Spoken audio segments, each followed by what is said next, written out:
प्रज्ञा को रील्स बनाने का बड़ा ही क्रेज है और वो दिन भर रील्स बनाती रहती है। खाते पीते घूमते फिरते घर में कॉलेज में रील्स बनाने के कारण प्रज्ञा पूरे कॉलेज में हाईलाइटेड है।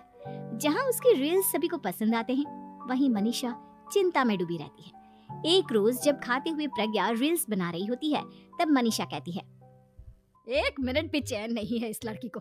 ये नहीं कि खाना तो आराम से खा ले, लेकिन नहीं, अरे थोड़ी देर रील्स नहीं बनाओगी तो आसमान नहीं टूट पड़ेगा। अरे मम्मी, इसी को तो कहते हैं डिटर्मिनेशन। तुम नहीं समझोगी ये सब। भगवान, इस लड़की को सद्बुद्धि दे। जब देखो तब टेढ़ा बाका मुंह बनाती रहती है। मनीषा की बात का प्रज्ञा पर जरा भी असर नहीं होता और वो खाते खाते रील्स बनाती रहती है। दिन बीतने लगते हैं और देखते देखते प्रज्ञा का कॉलेज भी खत्म हो जाता है। आए दिन कोई ना कोई मनीषा को प्रज्ञा की शादी करवाने का सुझाव दे जाता है।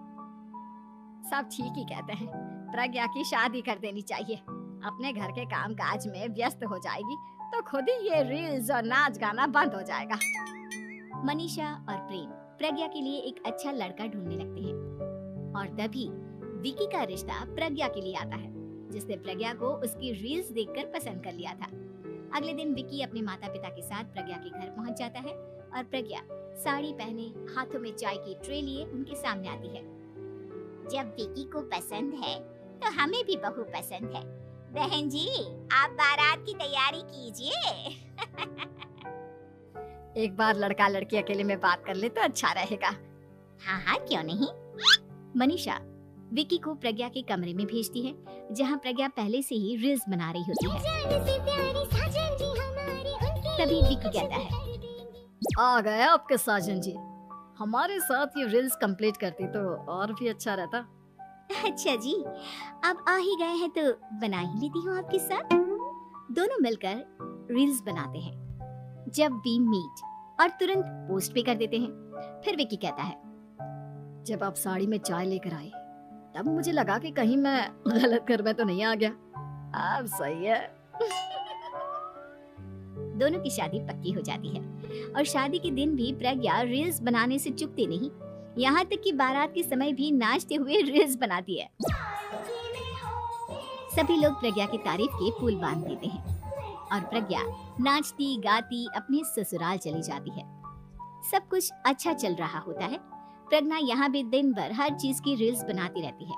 लेकिन कुछ दिनों के बाद जब सुनीता कहती है, बहू, ये रील्स के साथ साथ कुछ काम भी कर लिया करो। वैसे तुझे और क्या क्या बनाना आता है? मम्मी जी, वैसे तो सब कहते हैं कि मैं सब कुछ अच्छा बनाती हूँ, लेकिन मुझे लगता है कि मैं मैगी अच्छा बना लेती हूँ। हाँ, कॉफी भी अच्छा बना लेती हूँ और मुंह तो सबसे अच्छा बना लेती हूँ। हैं? अच्छा अच्छा। सुनीता अपना माथा पकड़ लेती है और कहती है, बहू, कुछ खाना बनाना भी सीख लेती। मम्मी जी, मैं लंबी प्लानिंग कर रही हूँ। जल्दी ही मैं इतनी फेमस हो जाऊंगी कि मुझे पैसे मिलने लगेंगे। हम दोनों सास बहू राज करेंगे, राज। नौकर काम करेंगी और लोगों की तो लाइन लगेगी हमसे मिलने के लिए। तेरा दिमाग खराब हो गया है क्या बहू? हंसी मजाक तक ठीक है, लेकिन इस तरह घर नहीं चलते। जितना जल्दी हो इस घर के तौर तरीकों को सीख लो। प्रज्ञा मुंह घुमाकर चली जाती है और तुरंत उसी वक्त एक रील बनाती है। ये देख सुनीता का गुस्सा 7वें आसमान पर चला जाता है और विकी के घर आती ही सुनीता उसे सब कुछ बताती है। विकी भी अब प्रज्ञा की इन हरकतों से परेशान हो जाता है। तुम टेंशन मत लो मम्मा, मैं देख लूंगा। विकी कमरे में जाता है तो देखता है कि प्रज्ञा रील्स बना रही है। विकी बड़े ही प्यार से प्रज्ञा से कहता है, प्रज्ञा, इन सब के लिए मैं तुम्हें मना नहीं कर रहा हूँ, लेकिन फिर भी हर वक्त तो ये अच्छा नहीं लगता ना। समझने की कोशिश करो, मुझे भी तुम्हारा थोड़ा वक्त चाहिए। मैं जब ऑफिस से आता हूँ तो मुझे समय देने की जगह इसी में लगे रहते हो। तुम ज्यादा ही सोच रहे हो। तुम भी मेरे साथ रील्स बनाओ ना, तुम्हें भी बहुत अच्छा लगेगा। तुम्हें इज्जत से कोई बात समझ में नहीं आती क्या? दिमाग खराब हो गया है तुम्हारा इस चकाचौंध से। अगर तुमने अपना रवैया नहीं बदला तो मैं तुमसे दूर चला जाऊंगा। तुम ही रिश्ता लेकर आए थे, मुझे लड़कों की कमी नहीं थी और ना आज है। विकी दरवाजा पटककर चला जाता है। धीरे धीरे विकी प्रज्ञा से दूर होता जाता है।